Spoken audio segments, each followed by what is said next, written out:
Welcome back everyone to this section on Python object and data structure basics. So in this section of the course, we're going to start off by discussing basic data types. And these are your basic building blocks of code when constructing larger pieces of code. And we're going to quickly discuss all the possible data types that we're going to talk about in this section, and then we'll have lectures that go into a lot more detail about each one. So don't worry about memorizing all the information shown here. This is more just a quick overview, and there's going to be a lecture on each of these data types as we go on throughout this section. So the data types that we're going to be discussing are the following in this table.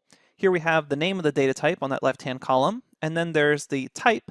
So what that means is just Python has an internal keyword for this name, and you're not going to get the whole word integer, the whole word floating point. Instead, Python has kind of a shortened keyword. So that's the second column, such as int for integer, str for strings, etc.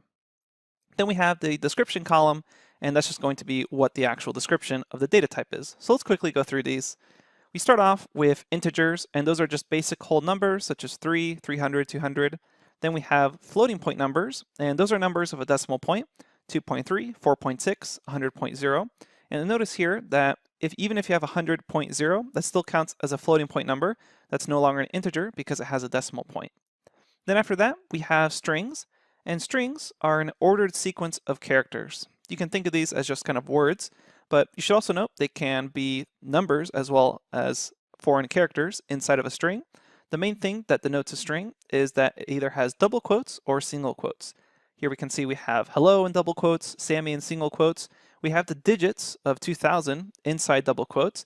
That makes it a string. It's no longer just an integer because it has double quotes around it. And then you can also see we have some Japanese characters inside double quotes. Then we come to data structures, and data structures are a little more specialized than basic data types and data objects because they can actually hold data objects in some sort of sequence or in some sort of mapping. So here we have lists, and these are an ordered sequence of objects. Here we can see that we've been able to use square brackets and commas to have a sequence of other objects, such as the number 10, the string hello, and then the number 200.3. Dictionaries are another data structure that can store other data types, except in this case, instead of having an ordered sequence, they have unordered key value pairs. And we'll be discussing in a lot more detail how dictionaries work. But here we can see that we have a key, then a colon, and then a value, and it's denoted by curly braces as far as if it's a dictionary instead of just being a normal list, which has square brackets.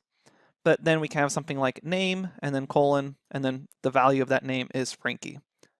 Again, we'll be discussing dictionaries in a lot more detail. After dictionaries, we have tuples. Sometimes they're also called tuples. And these are ordered immutable sequences of objects. They look a lot like lists, except they have parentheses, and they're immutable, meaning you cannot change an object that's already in that sequence.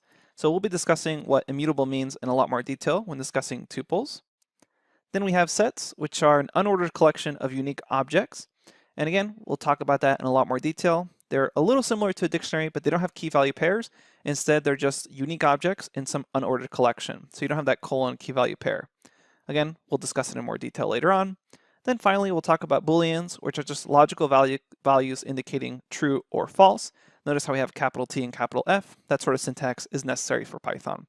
So those are all the basic data types. Again, don't worry if you didn't understand any of this or didn't want to memorize any of this. We're going to have a lecture on basically each of these topics in a lot more detail and show you how you can use them to write your own code.